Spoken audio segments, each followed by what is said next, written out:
هادي له نشهد أن لا إله إلا الله وأشهد أن محمدا عبده ورسوله الذي أرسله بالحق بشيرا ونذيرا وداعيا إلى الله بإذنه وسراجا وقمرا منيرا فقد قال الله تعالى في كلامه المجيد وفي فرقانه الحميد সকলে জবান খুলে দিয়ে বলে আউযু বিল্লাহি মিনাশ শাইতানির রাজীম বিসমিল্লাহির রাহমানির রাহিম হাল উনাব্বিউকুম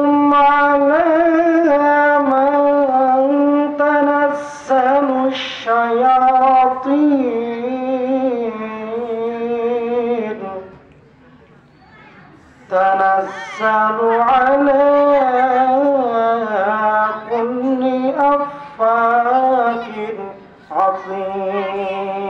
عظيم صدقت يا ربنا إن الله وتعالى وملائكته يصلون على النبي يا أيها الذين آمنوا صلوا عليه وسلموا تسليما كثيرا كثيرا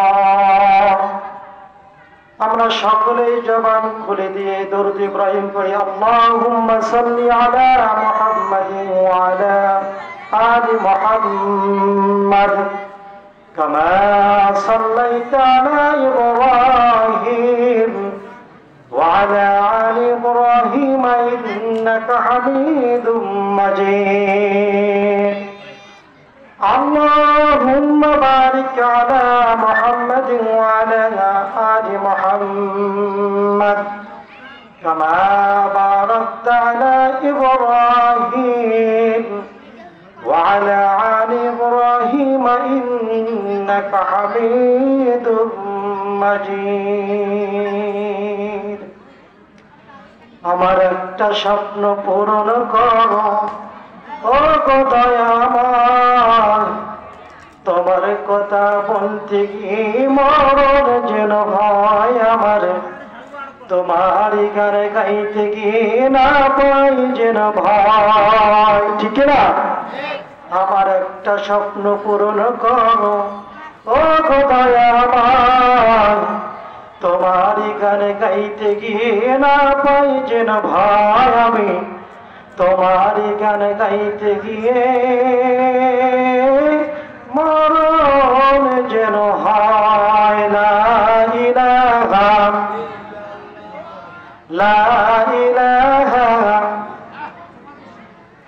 লা ইলাহা ইল্লাল্লাহু মুহাম্মাদুর রাসূলুল্লাহ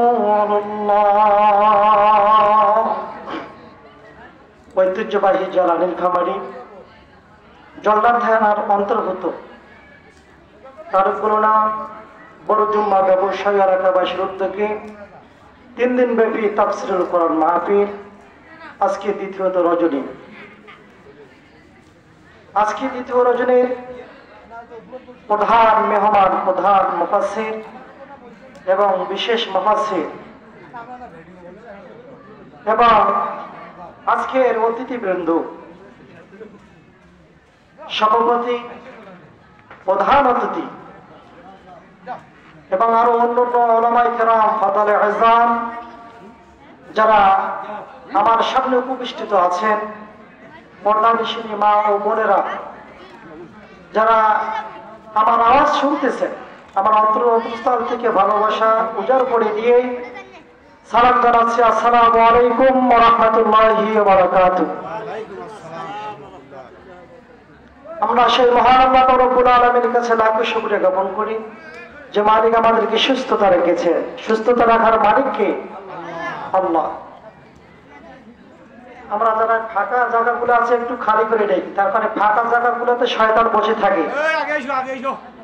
ফাঁকা জায়গাগুলোতে শয়তান বসে থাকে, শয়তান ঢুকলে এখানে ভূতাপুতি লেগে যাবে। আমরা যারা কোরআনকে ভালোবাসি, তাফসীরকে ভালোবাসি, আমরা একটু নিজ দায়িত্বে আমরা একটু আগে আসি। আমরা সেই মহান আল্লাহ রব্বুল আলামিনের কাছে লাখো শুকরিয়া জ্ঞাপন করি। আমরা আজকে সুন্দর মজলিসে কোরআনের তাফসীর শোনার জন্য আসতে পেরেছি এবং বুঝতে পেরেছি। আল্লাহ রব্বুল আলামিন বলেছেন, ওয়া ইযা কুরিয়াল কুরআন ফাসতামিউ লাহু ওয়া আনসিতু লাআল্লাকুম তুরহামুন। যেখানে যে অবস্থায় আমার কালাম থেকে যেখানে তেলাওয়াত করা হয় না কেন এবং তরজমা করা হয় না কেন, সেই জায়গাটা সে অবস্থায় আল্লাহ তাআলা জান্নাতে পরিণত করে দেয়। সুবহানাল্লাহ। কিন্তু আমরা এখানে আজকে জান্নাতের বাগানে বসে আছি। জান্নাতে বাগানে বসার একটা আদব রয়েছে। জান্নাতে বাগানে আমরা এসে যদি একটু ফাঁকা জায়গায় রেখে দেই তাহলে বেমানান স্বরূপ দেখা যাবে। আমরা সকলে আমরা নিজ দায়িত্বে একটু আগে আসি, একটু নিজ দায়িত্বে একটু আগে আসি। লা ইলাহা, ফাঁকা ফাঁকা আসেন, আসেন একটু আগে আসেন, শয়তানকে আমরা জায়গা না দেই। লা ইলাহা লা ইলাহা ইল্লাল্লাহু মুহাম্মাদুর রাসূলুল্লাহ সাল্লাল্লাহু আলাইহি ওয়াসাল্লাম। আমরা আল্লাহ রব্বুল আলামিনের কাছে লাখো শুকরিয়া জ্ঞাপন করি আমাদেরকে সুস্থতা রেখে এই জান্নাতের বাগানে আসতে পেরেছি। সকলে বলে আলহামদুলিল্লাহ। শেষ নবীর প্রতি সাইয়্যিদুল মুরসালিন রাহমাতাল লিল আলামিনের প্রতি আমরা দরুদ প্রেরণ করি, যার ওসিলায় আমরা আজকে এই কোরআন পেয়েছি, ঠিক কি না? মুজিজা স্বরূপ আমরা কোরআন পেয়েছি, যাকে পেয়ে আমরা ধন্য। অন্যান্য নবী এবং পয়গম্বর শেষ নবী মুহাম্মদ সাল্লাল্লাহু আলাইহি ওয়াসাল্লামের উম্মত হওয়ার জন্য প্রার্থনা করেছেন কার কাছে? আল্লাহ তাআলার কাছে। কিন্তু আমরা কখনো প্রার্থনা করেছি, আল্লাহ তাআলার কাছে চেয়েছি? চাইনি। তারপর আল্লাহ তাআলা আমাদেরকে শেষ নবী কি উম্মত বানিয়েছেন। সেই কারণে আমরা সেই নবীর প্রতি আমরা দরুদ প্রেরণ করে সকলে বলি সাল্লাল্লাহু আলাইহি ওয়াসাল্লাম। আপনারা সকলে কেমন আছেন? আলহামদুলিল্লাহ। 5 আগস্টের পর থেকে আমরা সকলেই একটু হলে কিছু না ভালো আছি, ঠিক না? তার কারণ 5 আগস্টের পূর্ব মুহূর্তে আমাদের এই তাফসীরুল কোরআন মাহফিলটা 3 দিন ব্যাপী তাফসীরুল কোরআন মাহফিল হয়েছিল। আপনারা সকলে অবগত আছেন। জানুয়ারির 17, 18, 19 এই তাফসীর করতে গিয়ে কিছু কিছু জালিমের বাচ্চা আমাদেরকে ঠিক মতো করতে দেয় নাই। কিছু কিছু জালিমের বাচ্চা এই তাফসীরুল কোরআন মাহফিলের টাকা খেয়েছে। আল্লাহ রাসূল বলেছেন, কোন ব্যক্তি যদি মসজিদ এবং মাদ্রাসা এবং তাফসীরুল কোরআন মাহফিলে যদি যারা পরিমাণ টাকা খায়, ওই ব্যক্তি জাহান্নামের আগুন খেলো। কিন্তু দুঃখজনক সত্য হলো এই তাফসীরুল কোরআন মাহফিল গততে জানুয়ারি গত এরপরে আমরা জান্নাতের বাগান আমরা এই যুব সমাজ অক্লান্ত পরিশ্রম করেছিল। কিন্তু কিছু কিছু কি আর বলবো, ভাষা পাই না। মাহফিলে একাদিন এসে বলতেছে যে 40,000 টাকা লাগবে। আশ্চর্যজনক, মুসলমান 95 মুসলমান পার্সেন্টের দেশের লোকে কিভাবে তাফসীর করতে গিয়ে টাকা দেওয়ার লাগে, ঘুষ দেওয়ার লাগে? আশ্চর্যজনক বিষয়, দুঃখ লাগে। কিন্তু দুঃখজনক হলেও সত্যি। কিন্তু আল্লাহ তাআলা বলেছেন, যারা স্বৈরাচার ফ্যাসিবাদ তারা শুধুমাত্র কিছুদিনের জন্য কি ক্ষমতা দেখাতে পারে, ঠিক কিনা? কিন্তু এই ফ্যাসিবাদ আছে, আজকে আছে। 5 আগস্টের পূর্ব মুহূর্তে তারা অনেক ক্ষমতা দেখিয়েছে, অনেক জালেম বিভিন্ন রকম আমাদেরকে নির্যাতন করেছে, অনেক আলেমদেরকে নির্যাতন নিষ্ঠুরতা করেছে, অনেক মানুষদেরকে ঠিক মতো ঘরবাড়িতে তার বউয়ের কাছ থেকে তার বিভিন্ন রকমের ভাবে আলাদা রেখেছে, ঠিক না?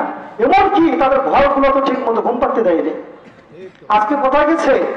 আজকে দিল্লিতে গেছেন আমাদের উস্তাদুল উলামা মাতার তাজ মুফাসসির কোরআন আল্লামা দেলাওয়ার হোসেন সাইদি একটা কথা বলেছিলেন, এই কথাটা আমার এখনো বাজে, যে কোনো একদিন আসবে এই জন্মের বাচ্চাগুলো অন্তরে কত খুঁজে পাবে না পারাতে, কিন্তু এই মানুষগুলোকে আর খুঁজে পাওয়া যায় যায় না। দুঃখজনক হলো সত্যি। গত বছর এই মাহফিলটা নীলফামারী জলঢাকা দৌড়াতে আসতে আসতে আমাদের যুবক সমাজের অনেক আর কি বলবো, অনেক শ্রম লেগেছিল, লাশ পর্যন্ত টাকা দিয়ে আমাদেরকে করতে হয়েছে। কিন্তু আজকে 5 আগস্টের পর থেকে আমরা এই খোলা আসমানের নিচে আমরা সুন্দরভাবে তাফসীর করতে পেরেছি। সেই কারণে আমরা আল্লাহ তাআলার কাছে আরেকবার শুকরিয়া জ্ঞাপন করি, সকলে বলি আলহামদুলিল্লাহ। আমি অধম গুনাহগার বান্দা, আপনাদের সামনে একটি আয়াত তেলাওয়াত করেছি, সূরাতুশ শুআরা 26 নম্বর সূরা। 26 নম্বর সূরার 221 এবং 22 নম্বর আয়াত তেলাওয়াত করেছি, দুইটি আয়াত তেলাওয়াত করেছি। আপনাদের সামনে এই আয়াত দুটি কথা বলে ইনশাআল্লাহ আমি বিদায় নেব। যেখানে আল্লাহ তাআলা বলেছেন, হাল উনাব্বিউকুম আলা মা তানাজ্জালু শায়াতিন, তোমরা কি জানো, আমি কি তোমাদেরকে জেনে দেব না যে কাদের প্রতি শয়তান নাজিল হয়? কে বলতেছে? আল্লাহ তাআলা বলতেছেন যে কার প্রতি শয়তান কি, হাল উনাব্বিউকুম আলা মা তানাজ্জালু শায়াতিন, কাদের প্রতি শয়তান নাজিল হয়। আমরা আজকের আলোচনার সাবজেক্ট হলো মিথ্যা। কি মিথ্যা? আজকের আলোচনার সাবজেক্ট মিথ্যা। তার কারণ আমাদেরকে মিথ্যা হামলা দিয়ে অনেক নির্যাতন করেছে, ঠিক না? কিন্তু মিথ্যাকে চিনতে গেলে আগে আমাদেরকে শয়তানকে চিনতে হবে। কাকে? শয়তানকে চিনতে হবে।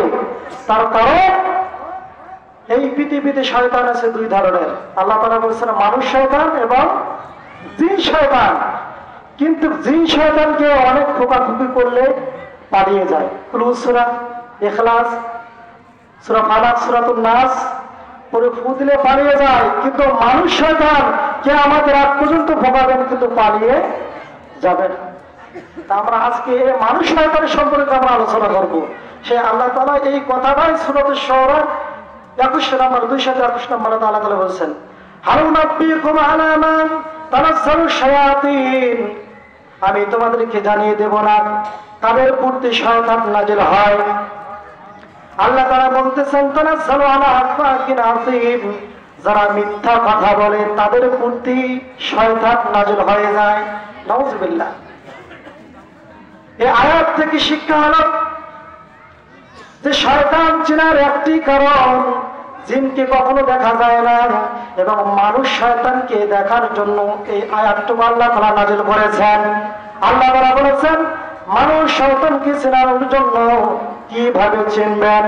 আল্লাহ তাআলা বলেছেন যে ব্যক্তিটা সদা সর্বদা মিথ্যা কথা বলবে ওই ব্যক্তিটাই হলো মানুষরূপী শয়তান, ঠিক না? কিন্তু আমাদেরকে 16টা বছর আমাদেরকে মিথ্যা আশ্বাস দিতে এতদূর পর্যন্ত এনেছে, ঠিক না? মিথ্যা আশ্বাস দিয়েছে, অনেক উন্নত করতেছে, এমন উন্নত করেছে লাশ পর্যন্ত পালিয়ে যেতে বাধ্য হয়েছে, ঠিক না? এমন উন্নত করেছে যে কোরআন এই আকাশের নিচে যার সৃষ্টি, যিনি আমাদের রব, যিনি আমার আপনার স্রষ্টা, যিনি আকাশ সৃষ্টি করেছেন, যিনি জমিন সৃষ্টি করেছেন, যিনি কোরআন আমাদেরকে উপহার দিয়েছেন, সেই কোরআনের তাফসীর গেলে পারমিশন নিতে হয়। এইটাই আমাদেরকে কি, এইটাই আছে আমাদের উন্নতি করেছেন, এটা আমাদের উন্নতি করেছেন। আমরা উন্নতি যখনই হবে যখন কোরআন দিয়ে আমাদের রাষ্ট্রীয়ভাবে চলবে, ঠিক কিনা? তখনই বোঝা যাবে আমাদের উন্নতি হয়েছে। মূলত কথা ছিল আমরা মানুষ শয়তানকে জন্ম, মানুষ শয়তান আল্লাহ রাব্বুল আলামিন বলে দিয়েছেন যারা সদা সর্বদা মিথ্যা কথা বলবে তারাই হচ্ছে মানুষ শয়তান, ঠিক কিনা? আর মিথ্যা কথা আল্লাহ রাসূল সাল্লাল্লাহু আলাইহি সাল্লাম হাদিসের মধ্যে বলেছেন যে অন্তত পক্ষে যারা মিথ্যা কথা বলবে ওই ব্যক্তিটার 3টা আলামত, মুনাফিকের আলামত হলো 3টা, কোন কোন হাদিসের ভাষ্য আছে 4টা, ঠিক না? তাই 4টা কোন কোন হাদিসের ভিতরে আছে 4টা, কোন কোন হাদিসের ভিতরে আছে তিনটা, তার ভিতরে একটি হলো মিথ্যা কথা বলা। যে ব্যক্তি মিথ্যা কথা বলবে ওই ব্যক্তি কাল কিয়ামতের দিন মুনাফিকদের কাতারে উত্তীর্ণ হয়ে যাবে। নাউজুবিল্লাহ। আমাদের কি সেই কারণে আজকে মিথ্যা কথা থেকে বিরত থাকতে হবে, মিথ্যা থেকে আমাদের কি বিরত থাকতে হবে। তার কারণ যে মিথ্যার যে ভয়াবহতা আমরা আজকে হাদিস থেকে শুনবো। সাধারণত এখন হলো মিথ্যা কত প্রকার, মুফাসসিরিন কেরাম বলেছেন মিথ্যা হলো সাধারণত 7 প্রকার। কত প্রকার? আলোচনা মুখস্থ করে যাবেন। মিথ্যা হলো 7 প্রকার। 1 নম্বর এখানে বলেছেন মিথ্যা হলো 7 প্রকারের ভিতরে 1 নম্বর যে হলো, এখানে মুফাসসিরিন বলেছেন আল্লাহ তাআলার প্রতি মিথ্যা। আল্লাহ তাআলার প্রতি কি মিথ্যা। অনেক মানুষ এখন ইউটিউবার হুজুর হয়ে গিয়েছেন। ইউটিউবার হুজুর ইউটিউব থেকে মোবাইল থেকে দেখে কি ফতোয়া দেয়, কিন্তু কুলিমূল্য কখনো একটা মাসালা বের হবে না। এই সমস্ত মানুষদের জন্য আজকে সমাজের মধ্যে বিভ্রান্তি সৃষ্টি হচ্ছে। সেই কারণে মুফাসসিরিন বলেছেন মিথ্যা হলো 7 প্রকার। তার ভিতরে হলো 1 নম্বর হলো যে আল্লাহর প্রতি মিথ্যা বলা। যে জিনিসটা জানে না, আল্লাহ তাআলা বলেছেন সূরা আরাফের ভিতরে ওয়ান তাকুলু আলাল্লাহি মা লা তা'লামুন, যে বিষয়ে তোমরা জানো না এই বিষয়ে তোমরা কোনো কথা বলো না। এখন আমাদের সমাজের ভিতরে এখন ইউটিউব দেখিয়ে এখন ইউটিউবার হুজুর হয়ে গিয়েছে, তাই না? ইউটিউবার হুজুরদের জন্য ঠেলা বাঁচা যায় না ভাই। আমরা পড়ি লেখাপড়া করে হুজুর হই, আর এখন ইউটিউব মোবাইল দেখি হুজুর হয়ে গিয়েছে, ফতোয়া দেয়, মুফতি সাহেব হয়ে গিয়েছে। সেই কারণে মিথ্যা হলো 7 প্রকার। 1 নম্বর আল্লাহ তাআলার প্রতি মিথ্যা। আল্লাহ রাব্বুল আলামিন বলেছেন কোন ব্যক্তি না জানার পরেও কিন্তু সমাজকে রক্ষার্থে কোন ব্যক্তি যদি মিথ্যা বলে কাল কিয়ামতের দিন ওই ব্যক্তিটার মুনাফিকদের কাতারে উত্তীর্ণ হয়ে যাবে। অনেক মানুষ আছে, অনেক সমাজে আলেম ওলামা আছে, তারা সমাজকে মেনটেন করার জন্য মিথ্যা বলে। অনেক মানুষ আছে চেয়ারকে রক্ষার জন্য মিথ্যা কথা বলে। অনেক হুজুর আছে চেয়ারকে রক্ষার্থে মিথ্যা কথা বলে, ঠিক কিনা? মিথ্যা কথা বলে না? তখন দেলোয়ার হোসেন সাইদি কে? দেলোয়ার হোসেন সাইদি কি বলেন তো? কে ইয়ে দিয়েছিল? আপনাদের মতো সাধারণ উম্মি মানুষ কখনো অপবাদ দেয়নি। আমার মতো আলেম সমাজ তাদেরকে এরকম অপবাদ দিয়েছে। আমার মতো আলেম সমাজ তাদেরকে এইরকম ভাবে মিথ্যা সাক্ষী দিয়ে জেলে ঢুকিয়েছে। আমার মতো আলেম, সাধারণ মানুষ এরকম কিন্তু করেনি। সেই কারণে হলো মিথ্যা 7 প্রকারের ভিতরে 1 নম্বর হলো আল্লাহ তাআলার প্রতি মিথ্যা। অর্থাৎ যে জিনিসটা জানা নেই এই জিনিসটির সম্পর্কে আমার কিছু বলা যাবে না।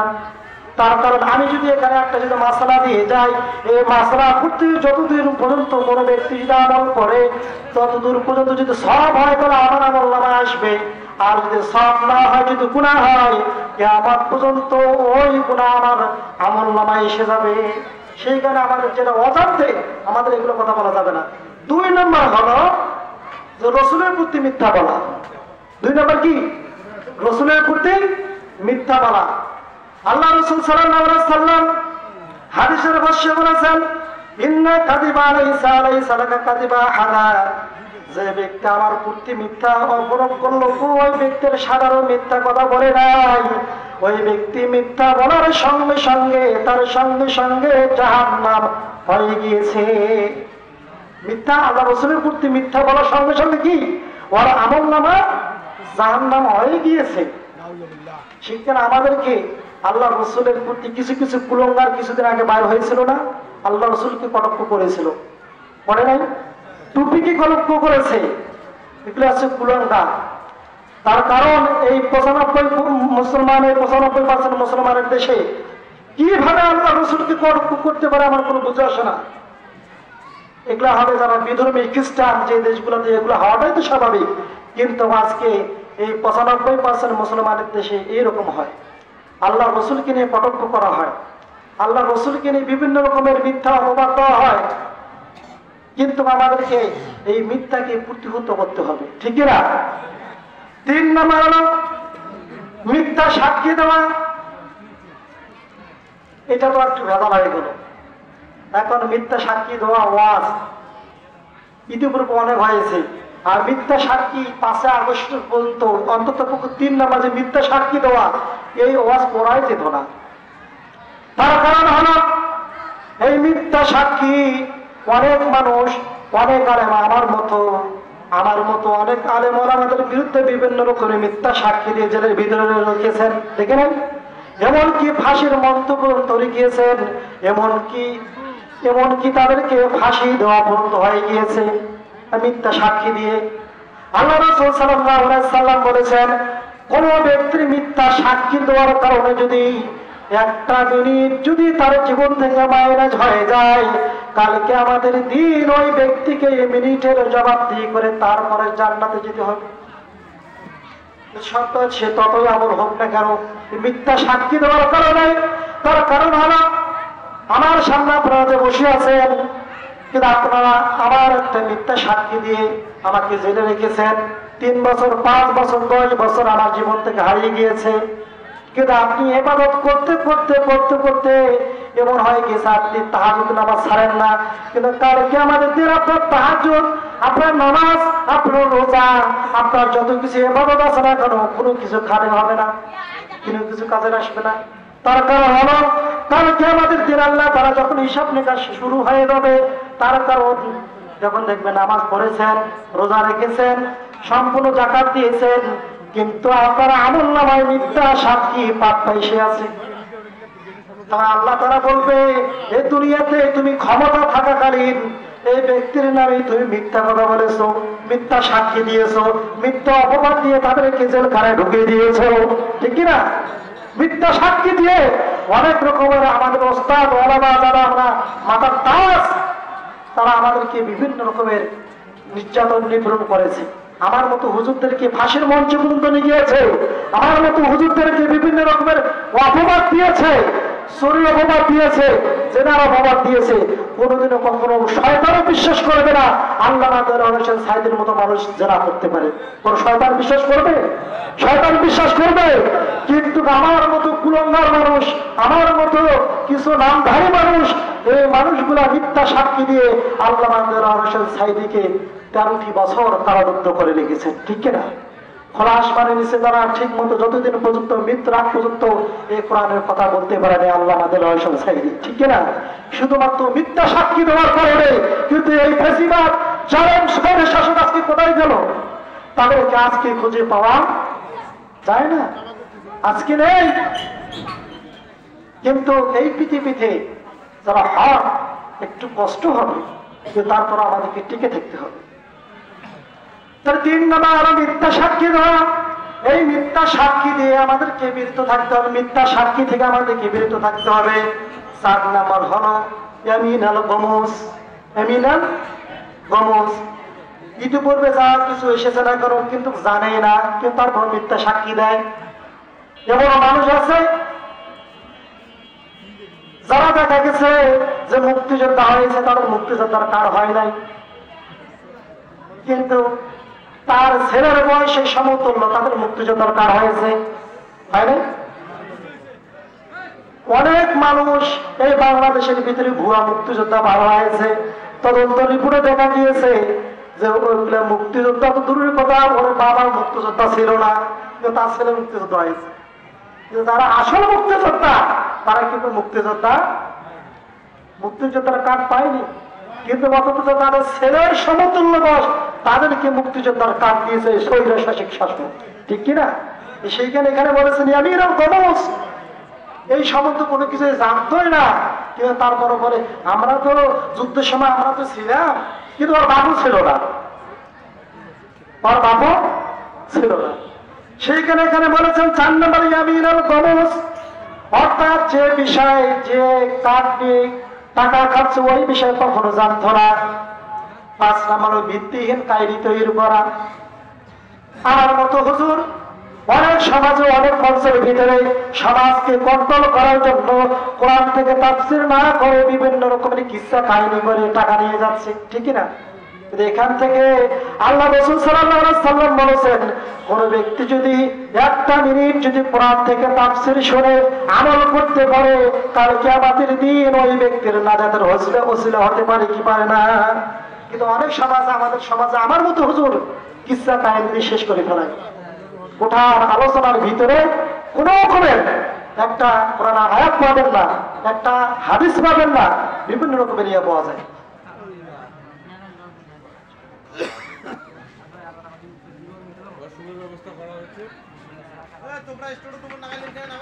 আসলে মহিলা মা বোনদের জন্য আপনাদের টয়লেটের ব্যবস্থা রাখা হয়েছে পিছনে। আপনারা আশেপাশে যে বাসাগুলো যাচ্ছেন অনেক সমস্যা হচ্ছে, আপনাদের প্রস্রাব এবং টয়লেটটি পিছনে রাখা হয়েছে। আপনারা যাদের হাজতের প্রয়োজন আছে তারা পূর্ব দিকে ব্যবস্থা করা হয়েছে, আপনারা ওইখানে যান, ওইখানে যে আপনারা হাজত সারতে পারেন। আপনারা এই এলাকার ভিতরে এমনিতে আত্মীয় স্বজন এসেছে, গ্যাদারিং হচ্ছে, আপনারা যাবেন না।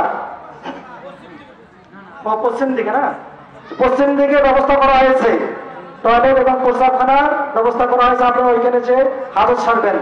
আপনারা আশেপাশে যে বাসাগুলো যাচ্ছেন এগুলো গ্যাদারিং হচ্ছে। 5 নম্বর মিথ্যা। আমি কত প্রকার মিথ্যা বলেছিলাম? 7 প্রকার। তার ভিতরে হলো 5 প্রকার।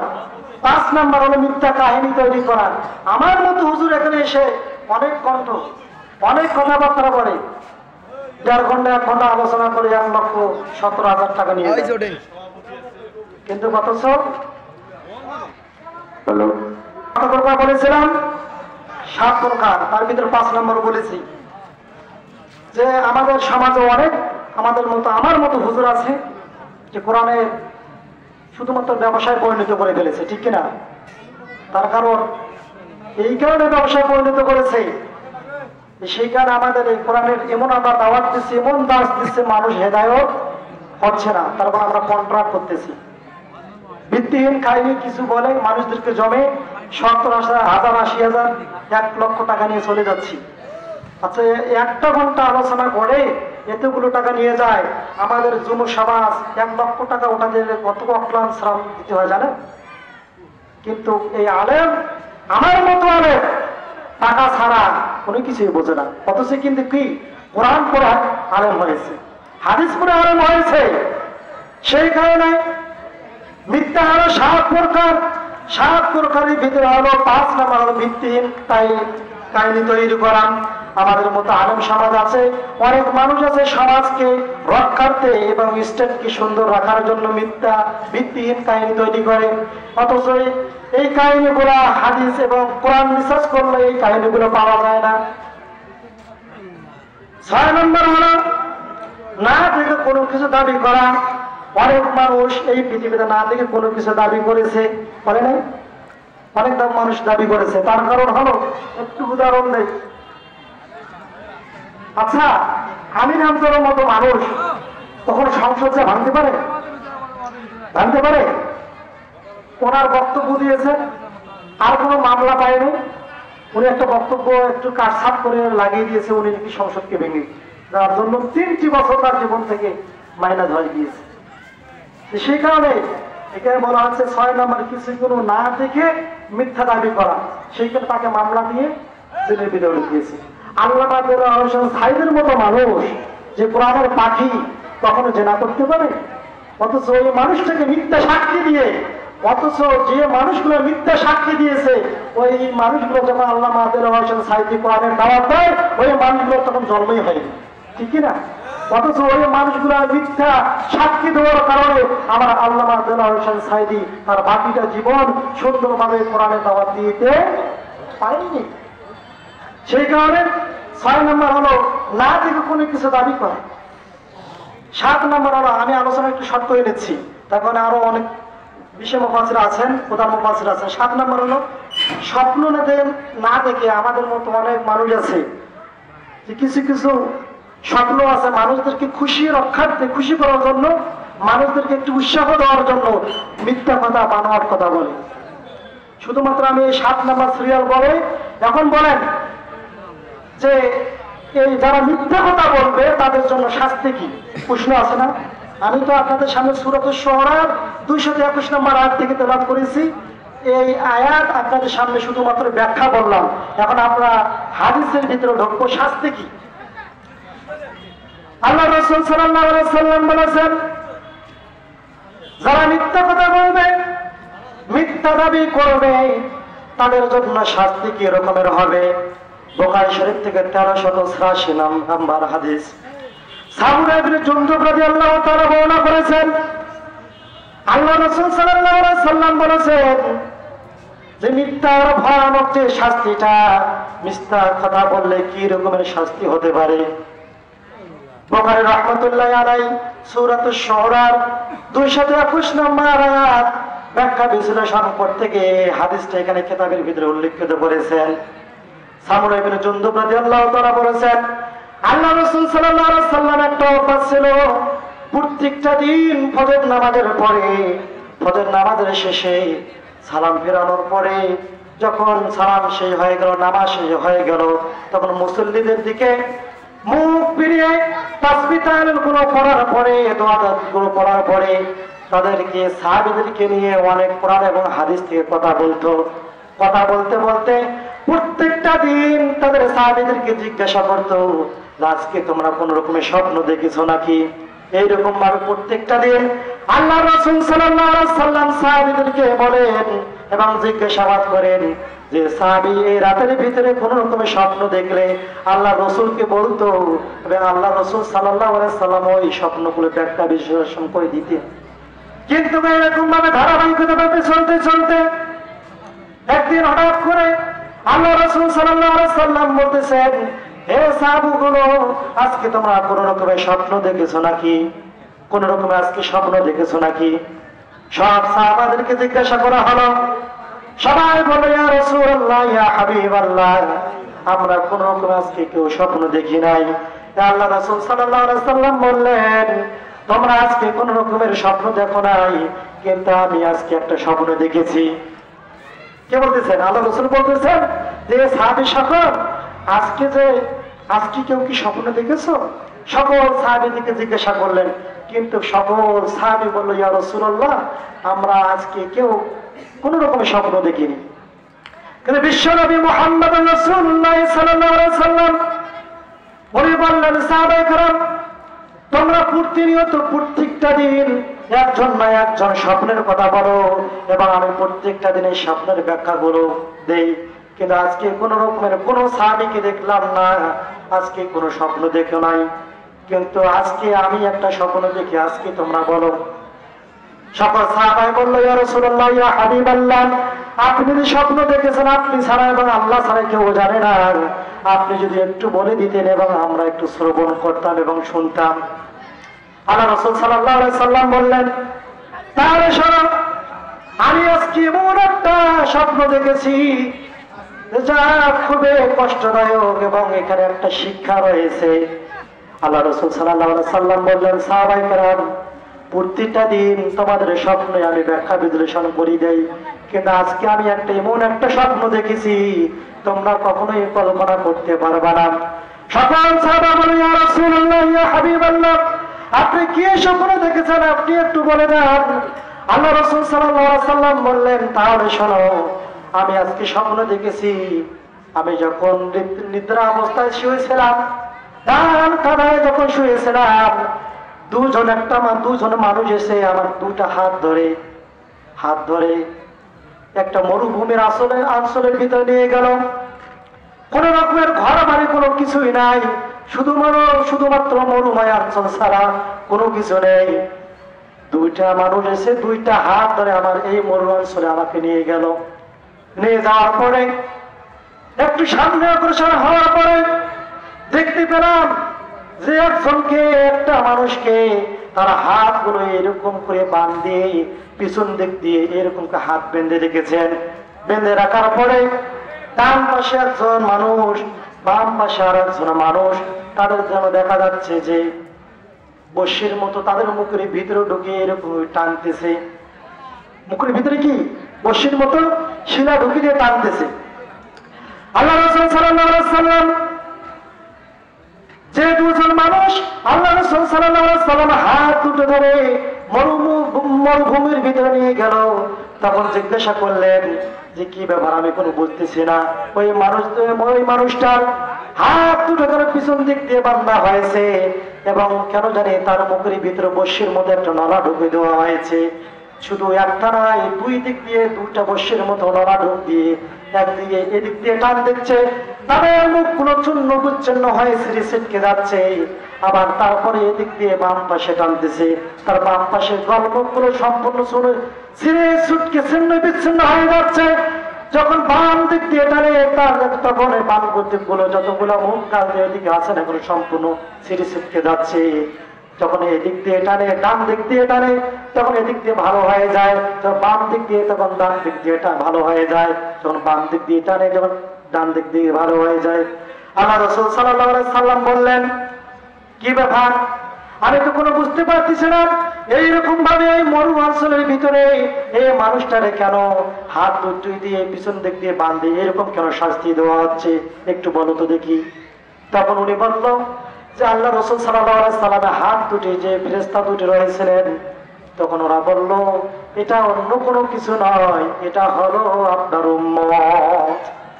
আল্লাহ রাসূল সাল্লাল্লাহু আলাইহি সাল্লাম বললেন, আমার উম্মতের ভিতরে তো অনেক মানুষ আছে, এটা করো। আমি তখনই ফেরেশতা দুটি বলল, ইয়া রাসূলুল্লাহ, ইয়া হাবিবাল্লাহ, যে মানুষটাকে শাস্তি দেওয়া হলো ওই মানুষটাও হচ্ছে আপনার উম্মতদের জন্য। কোন উম্মত হলো? এই দুনিয়ার ভিতরে যারা মিথ্যা কথা বলেছে, মিথ্যা সাক্ষী দিয়েছে, চুগলখড়ি করেছে, তাদের জন্য আজকে এরকম ভাবে মৃত্যুর পরে কিয়ামত পর্যন্ত তাদের জন্য এইরকম শাস্তি দিতেই থাকবে। নাউযুবিল্লাহ। তাহলে ফেরেশতা দুটো বলে, ইয়া রাসূলুল্লাহ, এই যে এটাই হচ্ছে আপনার উম্মত। কোন উম্মত? যারা এই পৃথিবীতে যে মিথ্যা কথা বলেছে, মিথ্যা সাক্ষী দিয়েছে, চুগলখড়ি করেছে, এটাকার কথা এটা লাগিয়ে দিয়েছে, এটাকার কথা ওটা লাগিয়ে দিয়েছে।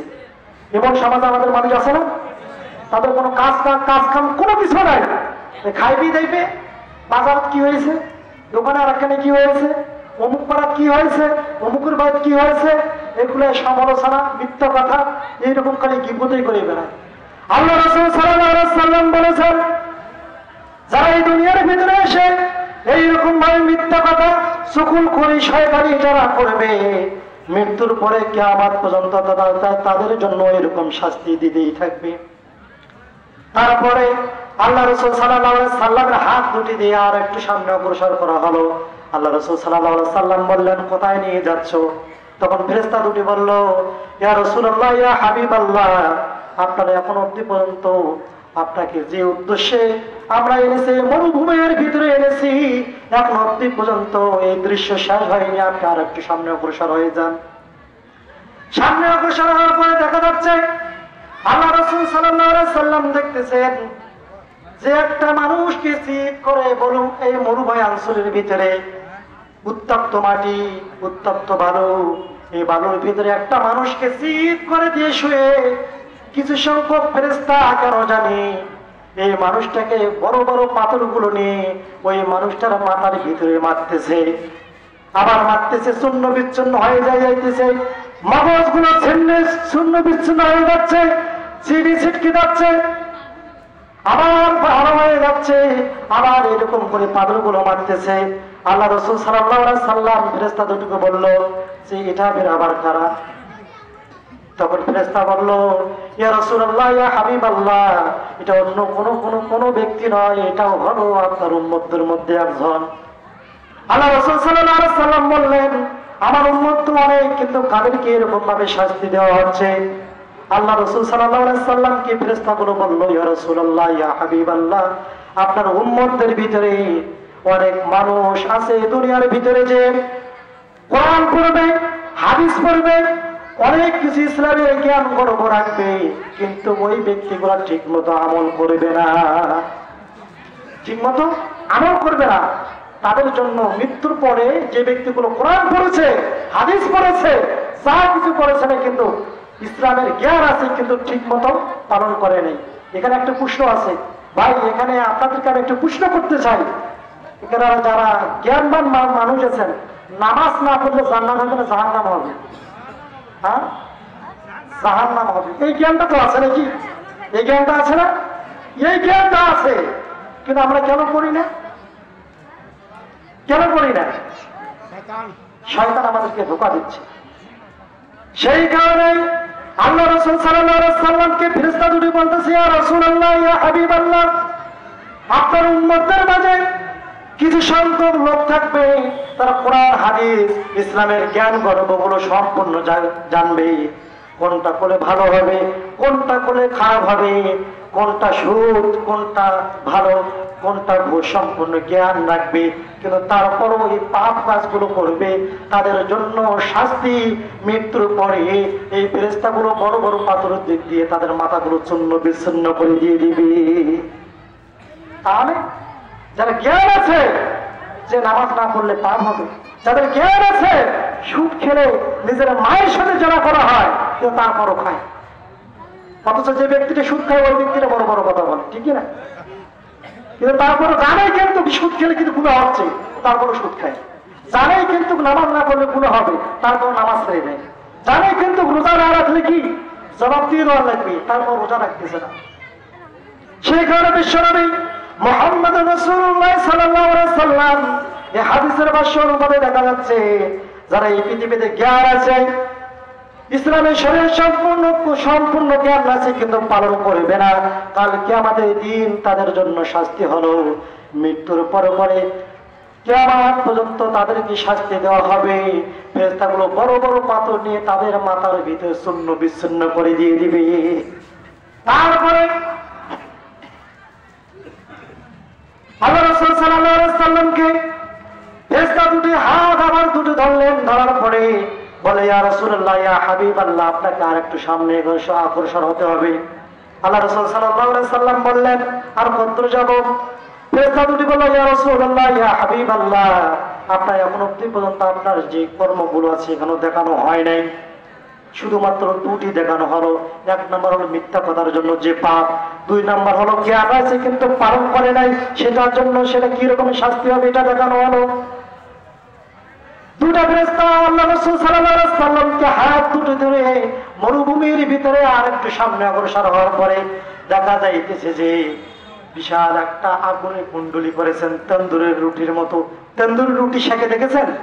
তন্দুর রুটি শেখে হাদিসের ভিতরে এসেছেন তন্দুর রুটির মতো, ভিতরটা একটু ওসার, মুখটা একটু আটক, এই ভিতরে একটা বিশাল একটা আগুনের আয়োজন করা হয়েছে।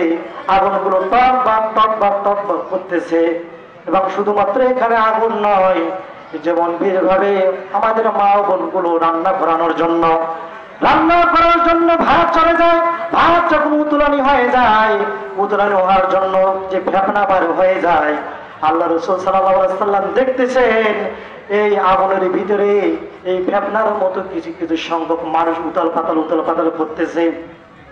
আল্লাহ রাসূল সাল্লাল্লাহু আলাইহি সাল্লাম বললেন কি ব্যাপারে, এরা কারা? ফেরেশতা বলল ইয়া রাসূলুল্লাহ, ইয়া হাবিবাল্লাহ, এটা হচ্ছে আপনার উম্মত।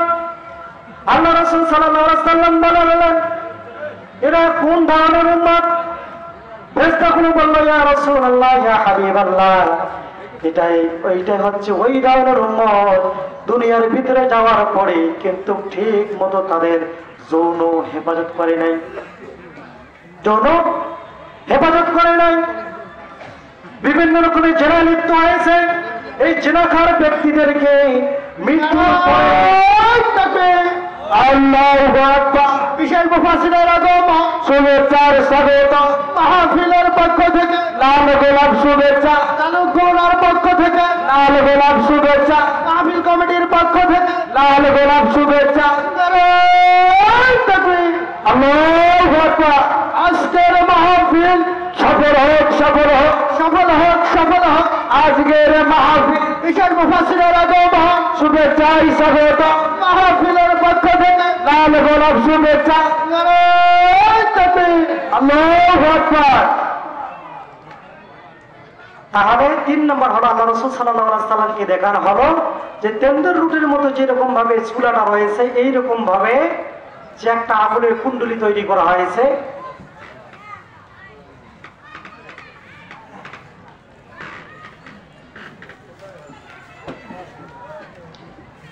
আগুনের কুণ্ডলী করা হয়েছে। কিছু সংখ্যক পুরুষ এবং মহিলা তাদেরকে এই আগুনের ভিতরে উতাল পাতাল করতেছে। তখন ফেরেশতাগুলো বলতেছে ইয়া রাসূলুল্লাহ, ইয়া হাবিবাল্লাহ, আপনার দুনিয়ার ভিতরে কিছু সংখ্যক উম্মত জেনা করেছে, বিভিন্ন রকমের যৌন উলঙ্ঘনে লিপ্ত হয়েছিল, তাদের জন্য আজকে এই শাস্তিটা। আল্লাহ রাসূল সাল্লাল্লাহু আলাইহি সাল্লামকে আর একটু সামনে অগ্রসর হওয়ার জন্য ফেরেশতা দুটি তার বাহু দুটো ধরে, হাত দুটো ধরে আর একটু সামনে অগ্রসর হলেন। হাদিসটি একটু আমি সামরাজ করতেছি, খাটো করতেছি। 4 নম্বরে দেখানো হলো, আল্লাহ রাসূল সাল্লাল্লাহু আলাইহি সাল্লামকে দেখানো হলো যে একটা মানুষকে বিশাল একটা রক্তের নহরের ভিতরে বা পুকুরের ভিতরে নামানো হয়েছে। এই রক্তের নহরের ভিতরে, এই পুকুরের ভিতরে একটা মানুষকে এই রক্তের নহরের ভিতরে মাঝখানে এই মানুষটাকে উতাল পাতাল করতেছে। ওই মানুষটা সাঁতার হচ্ছে এবং এক কান্ডি থেকে আর এক কান্ডি যাচ্ছে, এক কাতার থেকে আর এক কাতার যাচ্ছে। তখন ফেরেশতা গুলো বড় বড় পাথর গুলো দিয়ে ওই ব্যক্তিটাকে ঢাল মারতেছে, আবার পুনরায় এই নহরের মাঝখানে যে করতেছে। আল্লাহ রাসূল সাল্লাল্লাহু আলাইহি সাল্লাম ফেরেশতাকে জিজ্ঞাসা করলেন, এটা কার? ফেরেশতা দুটি উত্তর দিলেন, ইয়া রাসূলুল্লাহ, ইয়া হাবিবাল্লাহ, এটা হলো ওই ব্যক্তি যারা এই দুনিয়াতে আসার পরে যারা সুদ খেয়েছিল। দুনিয়াতে আসার পরে অনেক আপনার উম্মত দুনিয়াতে যাওয়ার পরে ওই ব্যক্তিগুলো চলার মতো, সঞ্চল চলার মতো সুন্দরভাবে আল্লাহ তাআলা ধন সম্পদ দিয়েছিল, কিন্তু তাদের চাহিদা মতো মেটে নাই। তারা বলেছিল যে আমার আর একটু কিভাবে সম্পদ অর্জন করা যায়, আর একটু কিভাবে অর্জন করা যায়, সেই কারণে তারা সুদ খেয়েছিল। ফেরেশতা দুটি বললেন, ইয়া রাসূলুল্লাহ, ইয়া হাবিবাল্লাহ, যারা সুদ খাবে তাদের জন্য মৃত্যুর পর কিয়ামত পর্যন্ত এদের জন্য এই রক্তের নহরে সুবানি দেওয়া হবে।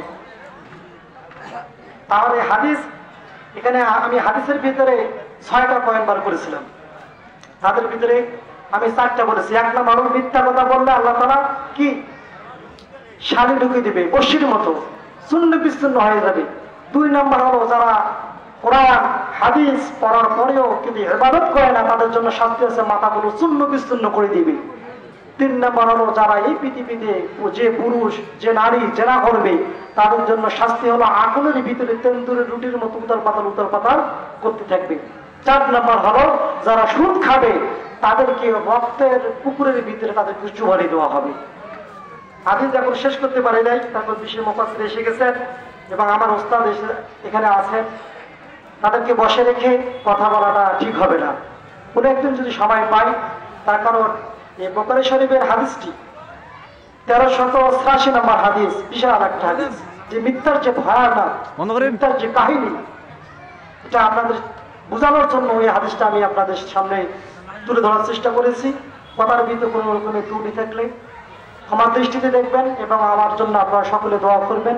ওয়াখির দাওয়ানা আলহামদুলিল্লাহি রাব্বিল আলামিন। আসসালামু আলাইকুম ওয়া রাহমাতুল্লাহি ওয়া বারাকাতুহু।